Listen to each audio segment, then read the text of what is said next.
let's take a look at how professional framers finish off their mounted artwork. Most professionally mounted artwork has backing paper applied to it. To do this, apply double-stick tape all around the back of the frame. Double-stick tape and their dispensing guns can be found at most art supply and craft stores. Next, flip the frame over and set it on top of the backing paper. Use a sharp knife to roughly remove the excess paper. Be careful not to cut into the frame.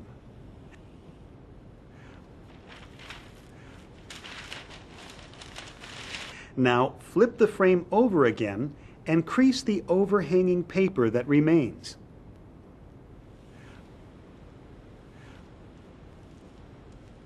Finally, use an edge trimming knife or a craft knife with a straight edge to trim the paper back past the edge of the frame by approximately 1/8 of an inch. Edge trimming knives can be found at most art supply and craft stores. To add a hanging wire to the frame, measure down about 1/3 of the frame on each side and mark.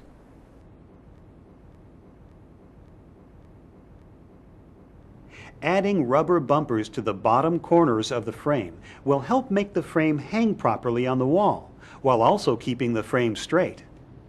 Also, because the bumpers hold the artwork away from the wall, they help keep discoloration from occurring on the wall behind the artwork. Next, attach a ring hanger to each side of the frame at your marked locations. Finally, stretch hanging wire across the back of the artwork from ring hanger to ring hanger. Secure the wire at each end following the pattern shown.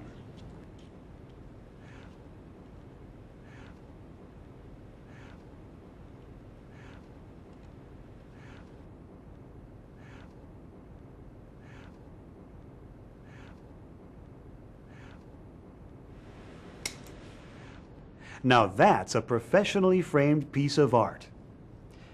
Now let's take a look at some techniques used by professional framers on how to properly mount and glaze your framed artwork. The term glazing refers to protecting your artwork with glass.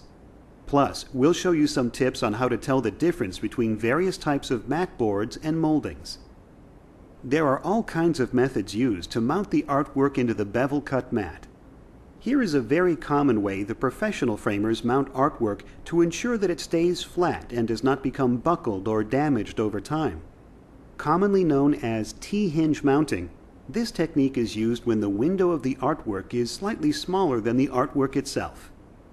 Using framer's tape, cut off tabs of tape and apply them vertically to the top edge of the artwork about 2 inches from the corners.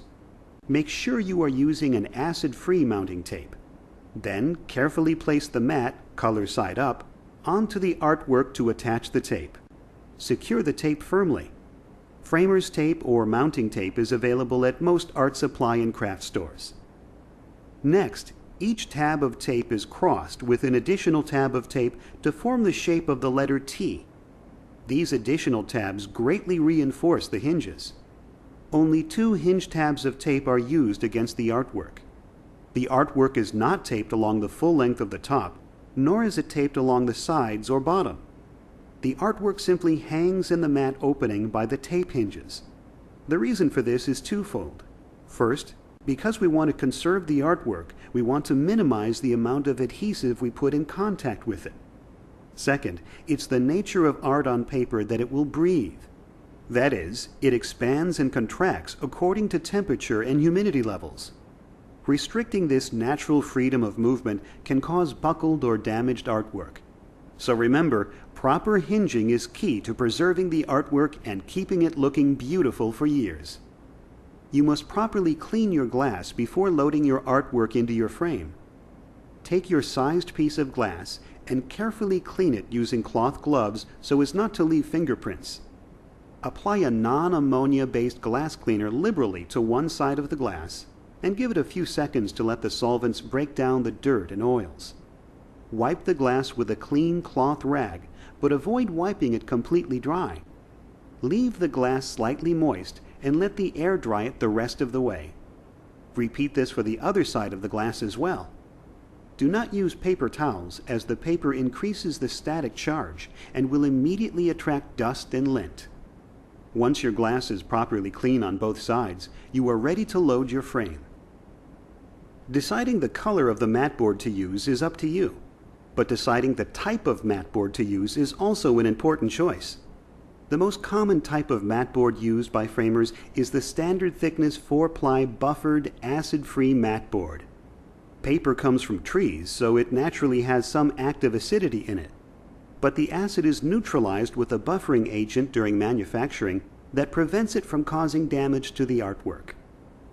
Moving slightly up the scale, we come to a type of mat board that is made from cotton, which naturally has no acid. However, the colored paper surface is most likely a buffered acid-free paper product. So this type of mat board is made from 2 different cotton and wood component types.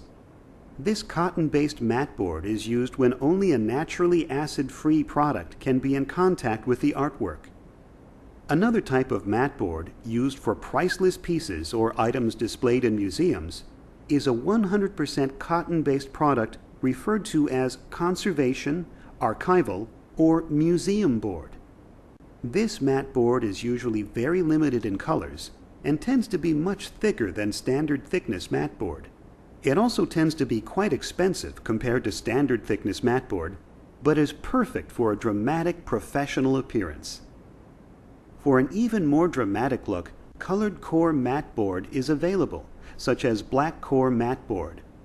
Black core mat board is popular for matting and framing black and white photography or other instances where the contrast difference complements the art piece. There are many types of moldings available to use. Remember that the Logan do-it-yourself framing tool system accepts up to 2 1/2 inch molding, so you have plenty of variety and styles to choose from.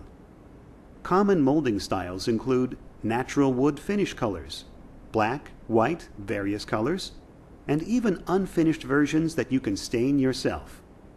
Another popular style of molding is gilded with gold or silver foil for that antique look.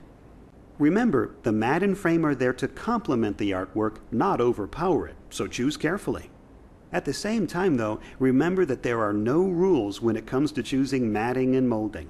It's up to your creativity, so be creative and do what looks good to you. As you can see, Logan has perfected a complete set of tools for all your picture framing needs. Affordable, easy to use, and most importantly, they give you the professional results you expect. And you'll pay for the tools in your first couple of frames.